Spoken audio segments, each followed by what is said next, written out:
Good evening, everybody. Hell's Unicorn here again, and I decided to just do a stream of consciousness vlog, or audio log, I should say, regarding the concept of past political alliances. It's something that many of us in the liberty movement are familiar with, especially those of us who were tied in with the Ron Paul campaign going back to 2007 when he first announced his candidacy for office of president back in the 2008 election. He declared his candidacy in March of 2007, and I was among the earlier supporters of his.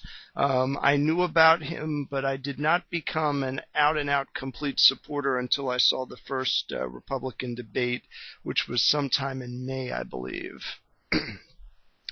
Since then, we all observed a huge groundswell of support behind him because he was the only person on the Republican side, and I would argue one of very few people on both sides, that brought up the issue of both the Iraq and the Afghanistan war and talking about the need to cut our losses and to reassess our foreign policy, which is something that we should have done a long time ago. Now, since after the aftermath of the election and the ascension of the Obama administration, there had been a breakdown in the initial base of support for Ron Paul as people essentially went their separate ways. Some of them rejoined the flock of mainline conservatives with neocon tendencies and essentially towed the party line in Congress. Others got sucked back into the left side of the left-right paradigm and became out-and-out Obama zombies. And then there was a small contingent of us, they call us the stubborn, unrealistic ones, who held steadfast to our viewpoints and were basically consistent in our opposition to both globalism and to fake patriotism.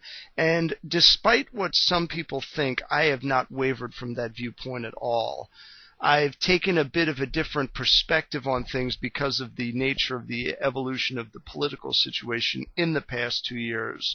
And I have taken basically the same view on things that Webster Tarpley, who was an admitted New Deal, old-school liberal type, and have basically come to the conclusion that the best way to keep things from getting too out of hand is to have gridlock. What this means is having a Republican majority in either one or both houses of Congress and a Democrat president. This way, even though we're still basically dealing with two sides that are basically reprehensible, they are going to be at each other's throats enough that they're not going to have any time to actually do some additional damage beyond what they've already done. If the past 2 years of one-party rule in government has taught me anything, it has taught me that when one group gets too much power, they go downhill fast. Now, I've always been suspicious of the Democratic Party. I've always basically known that they're dishonest, and all of this anti-war rhetoric is nothing more than pandering. It's been well over 2 years. We have not seen a full withdrawal from Iraq. We're still basically occupying there. We've drawn down our troops so we could send them back over to Afghanistan, which is the original quagmire, and basically continue killing Pashtuns and bombing weddings on the border between Afghanistan and Pakistan. And apparently now Obama is also engaging in a secret CIA-style warfare in the northern part of Pakistan, and again, blowing up structures with alleged Al-Qaeda in them, probably with plenty of collateral damage. And I've come to the conclusion that the left side of the left-right paradigm, although I had the opposite attitude before Obama's election, I'm convinced that they're brainwashed. I mean, they go around talking, well, but Bush did this and Bush did that. Well, put aside Bush for a second, all right? Not around anymore. What are you doing? What are you supporting? And then whenever I point this stuff out, I get all this crap. I'm being unrealistic, or I'm being a Tea Party nutjob or a teabagger. First of all, let's get one thing straight here. I am not a part of the Tea Party. I am a part of the original Ron Paul movement, which had the first Tea Party back in 2007. But I have no love whatsoever for Sarah Palin, for Glenn Beck, or for any of these other people that have been co-opting this movement. All right? It is basically going to be a cold day in hell before I support Sarah Palin for the office of president. Same goes with Mitt Romney and these other guys. And the reason why I'm not going to support them is the same reason why I'm giving all of you grief about Obama. Because they're a bunch of warmongers. They've got completely the wrong attitude on how to deal with actual threats to our security, basically. And also, let's put these threats to security in perspective here.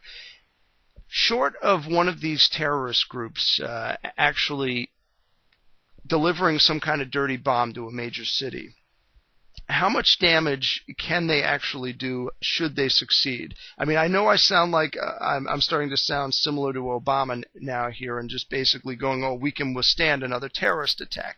But let me ask you this. Is giving up on having trusting and friendly relations with other nations whom we trade with worth the little bit of extra security that we're going to get out of it, or any other form of liberties that we now currently enjoy, either in our persons or in our business? I mean, think about this for a second. No matter what course we take in reaction to terror, terror always prevails. So we have to take a very careful look at what we're doing in reaction to this stuff. Because right or wrong, whether we're closing ourselves off to the rest of the world, making enemies with other countries, or going over into other countries and invading them, the terrorists win because they're dictating to us how we're going to behave. But anyway, that was a little bit off of my original topic, but just getting back to it. I have a few friends that I've acquired over the course of the past couple of years here on YouTube who've pretty well, since after the election, have turned their back on me. And I know some other people that have had the same thing happen. A friend of mine by the name of Smarter Than You Are Able. He used to go by a different name earlier when he was active in the Ron Paul campaign. And there's been others of us, too, who have noticed this, that there's been dissension in the ranks, and there have been some of us that are, so addicted to two-party politics that we are just going to go right merrily back into where we started from. And we get the same lecture from both sides. When I criticize pro-establishment Republicans who support people like McCain and Lindsey Graham, saying, something, these are the people that are basically tearing down the borders of our country and allowing what little bit of a functional melting pot we have as a society turn into a complete chaotic culture war. And all of these other problems that these various so-called mainline moderates have, they basically tell me, oh, you're being an extremist, or oh, you're a liberal. Like if I ever talk about the war on terror and what I think about it, I'm automatically in the same camp as people like Barack Obama, even though I completely hate the guy. And then when I talk to liberals about, the anti-war stuff, or if I talk to them about, the minute I mention the term balancing the budget, I am automatically a racist. No matter what I say on the subject, I'm a racist, or I hate poor people, or I hate something else. There's no talking about these things with these people, and it's just so frustrating. I can just say, hey, I think we're spending too much money. Yeah, well, Bush spent all that money. So Bush spent a bunch of money, but it's okay for Obama to spend about 4 times as much on the crap that you want versus the crap that the Republicans want. Hey, or if, let's say I mention, hey, when are we getting the troops out of these countries? Well, it's not Obama's war, it was Bush's war. I fail to see how that's stopping Obama from doing what he said he was going to do, which was to withdraw all these troops, to close down Guantanamo Bay and stop torturing people, and start obeying the Constitution. People used to put up pictures of Bush burning the Constitution, and Bush and Cheney burning the Constitution actually is what the picture was. And something? I put those pictures up too, and I would still put them up today. But these, if I were to put up a picture of Barack Obama wiping his ass with the Constitution, which is a pretty accurate depiction of what he's been doing, I would get so much flack from these people. It's unbelievable. And so I'm going to conclude this just by asking all of you a question. if a Republican or a Democrat does something that's destructive to this country, do you have a tendency towards forgiving it if one person does it, one side does it versus the other? Because I don't. And the primary reason why I'm supporting a lot of these Tea Party candidates, even though I can't stand their pro-war rhetoric, is because with the Democrats, we're still going to get that stuff.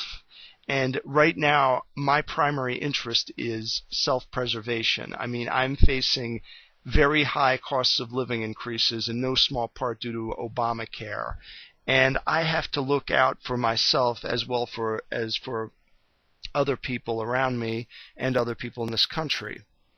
And you know something, all the foreign wars and adventurism are horrible, and I want to see them end. But at the same time, you know, we have to have a set of priorities here. And right now, I think that the higher priority is making sure that this country's economic system doesn't collapse and that we don't go into chaos, which is what I'm afraid will happen if we continue on this unsustainable path of further spending and further debt. I don't like the idea of my grandchildren being buried under a mountain of debt, and I have no idea how anybody else would want to. Ah, well, something to think about. With prudence to myself and benevolence to all of you, good evening.